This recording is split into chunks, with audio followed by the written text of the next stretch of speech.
Olá pessoal, neste vídeo irei tratar sobre ajuste de curvas utilizando o método de mínimos quadrados. Normalmente esse método é aplicado quando se tem um conjunto de dados tabelados e se deseja determinar uma curva ou então uma reta que melhor ajusta esses dados. Em contraste com o método de interpolação, quando nós queremos o valor da função fora de um intervalo tabelado, o ajuste de curvas é uma metodologia mais adequada.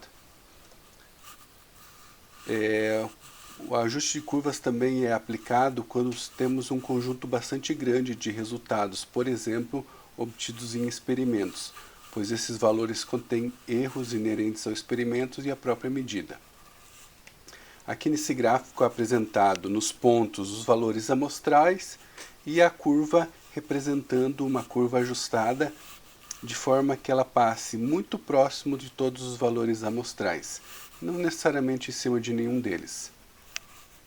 Então, em problemas práticos, o primeiro passo para isso é a obtenção dos dados, normalmente obtidos através de experimentos, e um segundo passo é utilizar cada um desses pares amostrais, os valores de x e y, e construir um gráfico chamado diagrama de dispersão. Então, nesse gráfico abaixo, podemos observar que os valores amostrais do experimento possuem um comportamento aproximadamente linear. Então, somos induzidos a utilizar uma reta para aproximar esse conjunto de pontos. Já em outros experimentos, esse conjunto de dados podem nos fornecer informações de que essa relação entre valores de x e y não é linear. Então temos que escolher um outro tipo de curva para representar esses valores, para criar uma relação entre x e y. Por vezes é possível observar que os dados de x e y não possuem relação, como apresentado nesse gráfico. Então, focando agora no método de mínimos quadrados.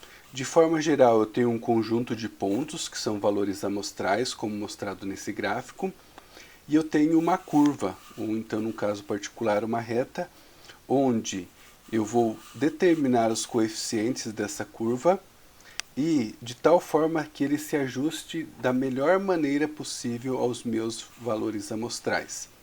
Para tanto, é utilizado um conceito de desvio, que consiste em calcular a diferença entre o valor de y amostral e o valor de y estimado pela curva.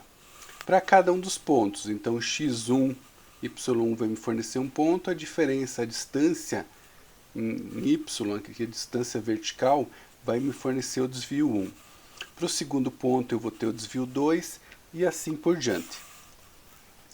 Então eu vou ter um conjunto de desvios, também chamados de erro ou resíduo, e eu vou procurar ajustar a minha curva a tentando minimizar esses desvios.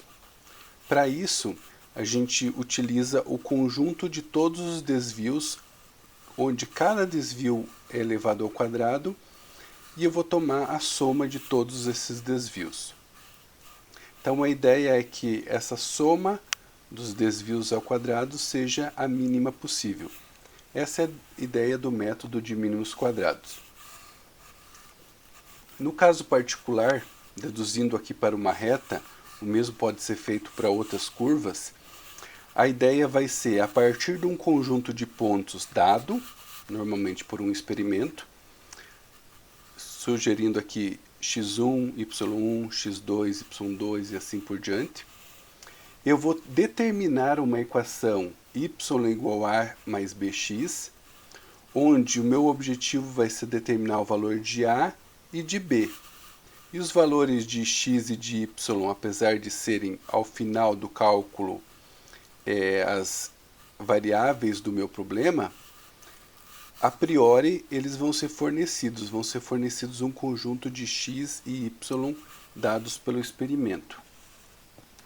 Então, esboçando isso aqui num gráfico, eu vou determinar uma reta, ou seja, eu vou determinar a inclinação dessa reta e vou determinar o intercepto dessa reta de forma que eu minimize, no sentido de mínimos quadrados, a distância dessa reta com todos os pontos amostrais. Então, para tanto, nós tomamos os valores de y fornecidos por experimento e tomamos os valores de y teórico. O primeiro valor de y teórico é o a mais o b na posição x1, ou seja, multiplicado pelo x1. O segundo valor de y teórico, ou estimado, é o a mais o b vezes o x2, e assim por diante. Desta forma, os meus desvios vão ficar: o primeiro desvio, o a mais o b vezes o x1, menos o y1, que é o y amostral.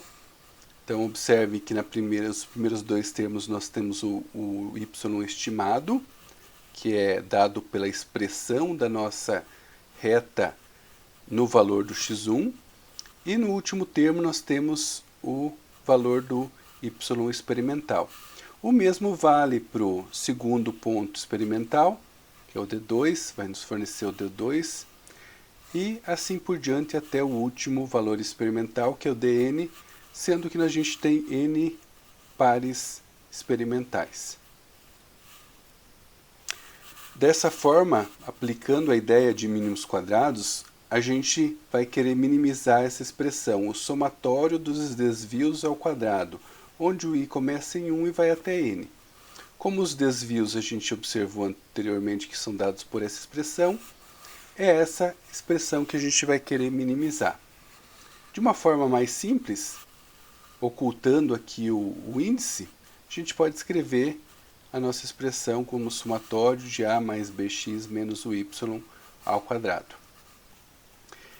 Como a gente vai determinar os valores de a e b, podemos imaginar que essa expressão é nada mais nada menos do que uma função que depende do valor do a e do b colocados nessa expressão, de forma que a gente vai querer encontrar um valor de a e de b que minimize esse somatório. Pela teoria do cálculo, a gente tem, para que isso aconteça, é necessário que essa função tenha um valor de mínimo em algum dos pontos críticos. Para encontrar os pontos críticos, nós aplicamos a teoria do cálculo, em que diz que o ponto crítico é dado pela derivada da função em relação a cada uma das variáveis, tem que ser igual a zero. Como se trata de uma função quadrática, vai existir apenas um único ponto crítico, que vai ser o nosso valor mínimo da nossa expressão. Então, fazendo os cálculos agora, para o caso da reta, a derivada da função em relação a é nada mais nada menos do que o somatório da derivada em relação a de cada um dos termos. Fazendo a derivada dessa expressão, utilizando a regra da cadeia, nós obtemos que o somatório de duas vezes o a mais o bx menos o y vai ter que ser igualado a zero na sequência. O mesmo vai ser feito para a derivada da f em relação a b. Então, a gente, derivando cada um dos termos, a gente obtém algo semelhante à primeira equação, só que agora 2 vezes x vezes o a mais o bx menos o y, que também vai ser igualado a zero. Então, igualando a primeira expressão a zero, a gente pode ocultar o 2 que estava na expressão anteriormente, como se fosse multiplicar ambos os lados da expressão por meio.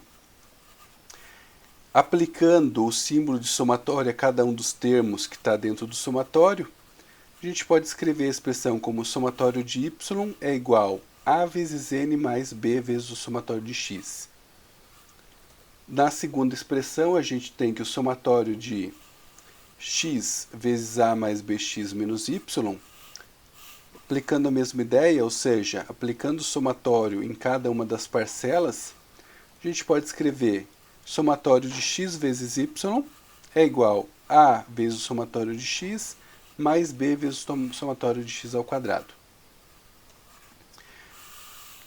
Considerando que a gente precisa satisfazer essas duas equações simultaneamente, ou seja, encontrar valores para A e para B, cuja essas equações são satisfeitas, nós podemos escrever como um sistema linear. Na forma matricial, a gente tem o n, somatório de A na matriz principal, matriz dos coeficientes, porque o n multiplica o A na primeira equação, o somatório de x multiplica o B na primeira equação, igual ao somatório de y, também da primeira equação. Na segunda equação a gente tem somatório de x ao quadrado, multiplicando respectivamente A e B, igual ao somatório de xy. Resolvendo esse sistema para um conjunto de x e y fornecidos, a gente obtém uma solução para o nosso problema, que vai ser dado por y igual a mais bx. A gente vai obter o a e o b, e o y e o x vão ser as nossas variáveis no problema final.